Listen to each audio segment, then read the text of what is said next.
Our eyes began to hurt every time the camera focused on Jesus' face. I decided to study Jesus with fresh eyes, forgetting what I already knew or thought I knew about him. I wanted to experience what Albert Einstein did when he read the Gospels. He reflected, "I am a Jew, but I'm enthralled by the luminous figure of the Nazarene. Jesus is too colossal for the pen of phrasemongers, however artful. No man can read the Gospels without feeling the actual presence of Jesus. His personality pulsates in every word." Einstein was not a follower of Christ, but he felt the wonder of the real man in a way many miss. As I read and studied the Gospels, I began to experience Einstein's sense of wonder. I hope you do too. What are the Gospels? Matthew, Mark, Luke, and John, the Bible's 4 accounts of Jesus' life, are called Gospels, a word that means good news. They each carry the name of the author and were written about 1900 years ago in Greek, the language of the Roman Empire. Like modern biographers, each author provides his own unique perspective and includes scenes or details that other authors don't. When we put their accounts together, we get a rich, three-dimensional picture of Jesus. Like documentary videos, scenes are often described in such vivid detail that we can visualize exactly what's happening, the setting, the circumstances, the people, and how Jesus treated them. Matthew, a former tax collector and one of the original 12 followers of Jesus, wrote an eyewitness account. Tax collectors in the Roman Empire were usually well-educated and fluent in both their native language and Greek. The government auctioned off the job of tax collector to the highest bidder. The winner of the auction recouped his expenses by charging more than was required, thereby alienated the general population.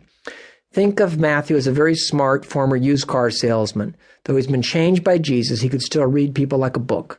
There are hints of this in the details Matthew provides about Judas, the disciple who betrayed Jesus. Written about 35 years after the death and resurrection of Jesus, Mark's account was most likely derived from Peter, a former fisherman and the leader of the 12 disciples.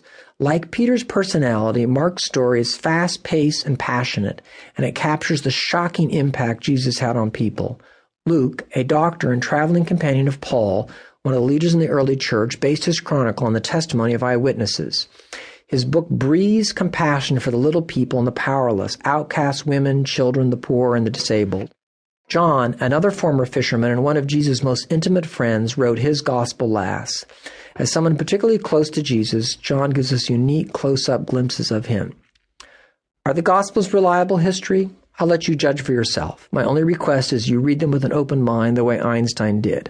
Einstein reflected about the Gospels. No myth is filled with such life.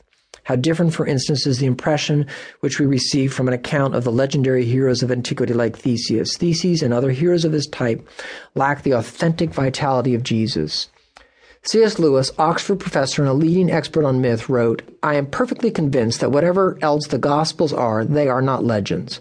I've read a great deal of legend, and I'm quite clear that they are not the same sort of thing. They are not artistic enough to be legends. When we read a myth or a legend, we instinctively understand that we are in the world of fable. We switch gears when we read it. In the words of the poet Coleridge, we suspend disbelief.